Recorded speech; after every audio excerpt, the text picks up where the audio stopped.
Hello friends, क्या हाल चाल, कैसे हैं आप सभी लोग। स्वागत करता हूं मैं आप सभी को आपके अपने चैनल लर्न विद सुधांशु में। तो फ्रेंड्स, ये वीडियो जो है बहुत दिनों बाद आ रहा है और इसके पीछे कारण है कि मैं बहुत बीमार था और बीमार रहने की वजह से रिकवरी होने में मेरे को थोड़ा टाइम लगा है। ठीक है, तो अभी मेरा जो गर्मी छुट्टी स्टार्ट हो गया है तो इसमें मैं सोचा हूँ कि अपना मैथ्स जो है वो कंप्लीट करवा दे और साइंस कंप्लीट करवा दे। तो एक दिन मैथ्स और एक दिन सोचे हैं साइंस कंप्लीट करवाने के लिए, या तो फिर एक चैप्टर मैथ्स का करेंगे और एक चैप्टर साइंस का कंप्लीट करवाएंगे। इस तरीके से हमने प्लानिंग किया है। ठीक है, तो आज का जो हमारा टॉपिक है वो प्रोबेबिलिटी क्लास 10th का है और लेसन नंबर 5 है, जो कि 8 मार्क्स के लिए पूछा जाता है बोर्ड एग्जाम में। और बोर्ड एग्जाम में भाई 8 मार्क्स से पूछा जाता है, यानी इसका हर साल 8 मार्क्स का क्वेश्चन पूछा जाता है। इसमें से हर साल एवरी ईयर का मैं बात कर रहा हूँ 8 मार्क्स का क्वेश्चन पूछा जाता है। ये मैं नहीं, मेरे सर बोले हैं, जिनको भाई बहुत सारे एक्सपीरियंस है, 24 ईयर्स का एक्सपीरियंस है। उन्होंने सर बोले थे कि ये जो प्रोबेबिलिटी चैप्टर है वो 8 मार्क्स का वेटेज है, यानी 8 मार्क्स खुद इसमें से 8 मार्क्स आता है। इतना इजी चैप्टर है। और प्रोबेबिलिटी मतलब एक समझो कि सबका एक फेवरेट चैप्टर भी है, क्योंकि इसमें ज़्यादा कुछ करना नहीं है। ठीक है, तब अब इसमें हमें पहली चीज़ जो पढ़ना है वो है रैंडम एक्सपेरिमेंट। प्रोबेबिलिटी हम पढ़ना है और उसके बाद हमें पढ़ना है रैंडम एक्सपेरिमेंट। अच्छा, प्रोबेबिलिटी का इंट्रोडक्शन क्या होता है। प्रोबेबिलिटी यानी पॉसिबिलिटी भी हम बोल सकते हैं कि क्या क्या पॉसिबिलिटी निकल रहा है। प्रोबेबिलिटी मतलब कितना चांसेस है, जैसे आप लोग तुक्का लगाते हो ना, उसी को बोलते हैं। ठीक है, प्रोबेबिलिटी। अब रैंडम एक्सपेरिमेंट क्या होता है। An experiment in which all the possible result are known in advance. कुछ ऐसे एक्सपेरिमेंट है जिनके हमें पता है कि ये आने वाला है। None of them are predicted with certain in is called as a random experiment. यानी हम उसको पूरा फुल 100% गारंटी के साथ नहीं बोल सकते कि सेम वही आने वाला है। अब एग्जाम्पल के अगर थ्रू देखें तो टॉसिंग ऑफ अ कॉइन। अगर एक कॉइन को अगर हम टॉस करते हैं, या तो हेड आएगा या फिर टेल आएगा। लेकिन क्या हम डायरेक्ट प्रेडिक्ट कर सकते हैं कि हाँ भाई ये हेड ही आने वाला है, टेल ही आने वाला है। नहीं, कोई कोई होते हैं होशियार लोग जो कि कर देते हैं कि हाँ भैया अभी हेड आएगा तो हेड आ जाता है, कभी कभी तुक्का लग जाता है। ठीक है, तो देखिए हेड और टेल आने का जो चांसेस है वो 50-50 है यहाँ पे। क्योंकि भाई हमें नहीं पता, अगर हमें सिक्के को उछाल रहे हैं, एक सिक्के को उछालें, तो हमें वहाँ पे नहीं पता है कि हेड आएगा कि टेल आएगा। इसलिए यहाँ पे जो क्या है, इक्वल चांस बनता है। क्या बनता है, इक्वल चांस बनता है हेड और टेल लाने का। ठीक है, तो यहाँ पे थ्रोइंग ऑन डाई, देखिए इसमें हमें पता है कि भाई इन दोनों में से कोई एक आने वाला है, लेकिन हम श्योर के साथ नहीं बोल सकते हैं कि हमारा हेड ही आने वाला है। ठीक है, अब दूसरा एग्जाम्पल है थ्रोइंग ऑफ डाई। डाई मतलब जब हम लूडो खेले ना, लूडो में 1 2 3 4 5 6 जिस पे लिखा रहता था, ठीक है, क्यूब की तरह रहता था, उसको हम डाई बोलते हैं। अब थ्रोइंग अ डाई, अब डाई मतलब जो थ्रो करेंगे तो क्या मिलेगा, या तो हमें 1 मिलेगा, 2 मिलेगा, 3 मिलेगा, 4 5 6, इनमें से ही कोई एक मिलने वाला है। अब ये तो नहीं है कि कोई एकदम बता दे कि हाँ भैया बता, अभी हम लूडो के नहीं खेलने वाले, तो उस पर क्लिक किए, जैसे मोबाइल में भी खेलते हैं तो क्लिक करते हैं तो खुद ब खुद आता है। तो अब वहाँ पे हम प्रेडिक्ट नहीं कर सकते कि हाँ भैया 6 आ जा, 6 6 6 आ जाएगा। नहीं, ऐसा नहीं हो पाता है।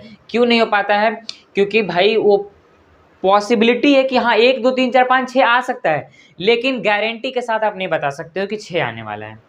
ठीक है, तो रैंडम एक्सपेरिमेंट क्या होता है कि जिसके बारे में हमें पहले से पता हो, लेकिन उसके बारे में हम पूरा श्योरली के साथ नहीं बता सकते हैं, पूरा एकदम कंफर्म होकर नहीं बता सकते हैं कि वही आने वाला है, उसे हम कहते हैं रैंडम एक्सपेरिमेंट। अब आउटकम क्या होता है फ्रेंड्स, अब आउटकम क्या होता है। आउटकम बेसिकली होता है जो रैंडम एक्सपेरिमेंट का रिजल्ट आता है, उसे हम आउटकम कहते हैं। अब जैसे हमने पहला जो एग्जांपल देखा था वो था टॉसिंग ऑफ कॉइन। ठीक है, टॉसिंग ऑफ कॉइन। अब क्या टॉसिंग ऑफ कॉइन जो है उसका रिजल्ट क्या निकला, हेड निकला या टेल निकला। अब जो भी निकला, अगर हेड आता तो ये इसका आउटकम हो गया, अगर ये निकला तो ये इसका आउटकम हो गया। ठीक है, जो भी निकला वो उसका आउटकम हो जाएगा। ठीक है, उसी तरीके से थ्रोइंग अ डाई, उसमें से जो आया अपर फेस पे, यानी जो ऊपर जो हमें दिखता है 1 2 3 4 5 6 कुछ भी दिखता है, वो होता है हमारा रिजल्ट। और उस रिजल्ट के जो रिजल्ट आता है उसी को हम क्या कहते हैं, आउटकम कहते हैं। ठीक है, तो अब हम कुछ इसके जो क्वेश्चंस है वो हम सॉल्व कर लेते हैं। प्रैक्टिस सेट 5.1 के जो क्वेश्चंस है हम उसको सॉल्व कर लेते हैं, ठीक है। तो चलिए अब हम चलते हैं क्वेश्चन की तरफ। तो फ्रेंड्स, प्रैक्टिस सेट का जो क्वेश्चन है हमारे पास वो ऐसा है कि how many of possibility are there in each of the following, यानी यहाँ पे कितना पॉसिबिलिटी है वो हमें बताना है। तो फ्रेंड्स, पहला क्वेश्चन है Vanita knows the following cities in Maharashtra, यानी वनीता जानती है इतने सिटीज है महाराष्ट्र में। She is planning to visit one of them, यानी वो प्लान कर रही है कि वहाँ पे घूमने वाली है। कहाँ पे घूमने वाली? समर वेकेशन में भी घूमने वाली है। कहाँ पे? तो अजंता, महाबलेश्वर, लोनार सरोवर, तो टाडोरा वाइल्ड लाइफ सेंचुरी और अंबावली, रायगढ़, माथेरान और आनंदवन, ठीक है। तो यहाँ तक ये घूमने वाली है, ठीक है। अब यहाँ पे कितने पॉसिबिलिटीज है कि कहाँ कहाँ जा सकते, कितना पॉसिबिलिटीज है, यानी पॉसिबिलिटी यहाँ पे कैसे चेक करेंगे? तो जितना सिटीज का नाम है 1 2 3 4 5 6 7 8 यहाँ पे घूमने की जगह है, यानी पॉसिबिलिटीज भी हमारा क्या होगा? 8 होगा, ठीक है। यानी यहाँ पे हम लिख देंगे देयरफॉर 8 पॉसिबिलिटीज। क्या लिखेंगे? देयरफॉर 8 पॉसिबिलिटीज, ठीक है। अब देखिए यहाँ पे बोला गया a day of a week is to be selected randomly. अब यहाँ बोला गया a day of a week, यानी एक सप्ताह में कितने दिन होते हैं, यहाँ पे एक रैंडमली आपको चूज करना है। तो यहाँ पे हमें क्या पूछा गया? पॉसिबिलिटीज पूछा गया। कितने पॉसिबिलिटीज हैं? तो पॉसिबिलिटीज भाई कितने हैं? तो 7 है, क्योंकि डे भी 7 है। देखो जितने डे रहेंगे ना उतना पॉसिबिलिटीज है, ठीक है। अगर मैं चाहूँ तो मैं संडे को चूज कर लूँ, तो 7 लोग हैं तो 7 का अलग अलग पॉसिबिलिटीज होगा, ठीक है। तो यहाँ पे क्या हो गया? 7 पॉसिबिलिटीज।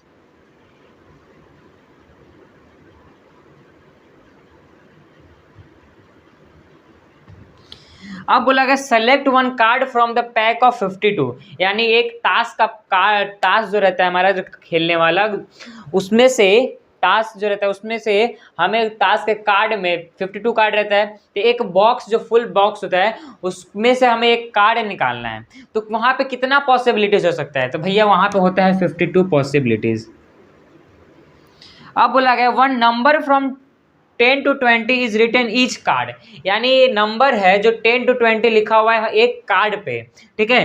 तो वन कार्ड रैंडमली सेलेक्टेड, यानी अगर एक काम आप रैंडमली सेलेक्ट करते हैं तो क्या मिलने वाला, कितना पॉसिबिलिटीज हो सकता है? जैसे यहाँ पे एक मैं बना देता हूँ,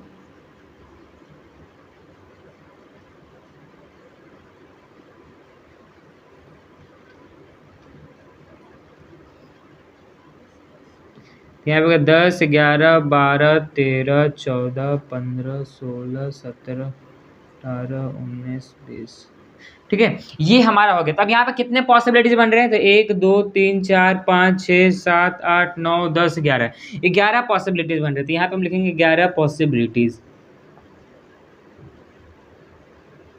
ठीक है। ये समझ में आया? यानी इसमें हमें बताना था कितने पॉसिबिलिटीज हो सकते हैं। अगर मैं यहाँ पे कुछ जगहों का नाम देता हूँ, कुछ चीज़ों का नाम देता हूँ, अगर पूछा जाए कि यहाँ पे कितना पॉसिबिलिटीज़ बन रहा है, तो वहाँ पे आपको जितने जगहों का नाम दिया गया है उतना ही आपको पॉसिबिलिटीज़ बन रहा है। अगर मैं 5 जंगली जानवर का नाम देता हूँ और बताओ कि इनमें से कितने पॉसिबिलिटीज है सेलेक्ट करूँ मैं, मेरा कितना पॉसिबिलिटीज है कि सेलेक्ट करूँगा कितने में से, तो आपका जवाब होगा 5, ठीक है। तो ये वीडियो आपको कैसा लगा आप मुझे कमेंट में ज़रूर बताइएगा, और पार्ट 2 के लिए आप वेट कीजिएगा, कुछ दिनों में वो भी आ जाएगा। Thank you.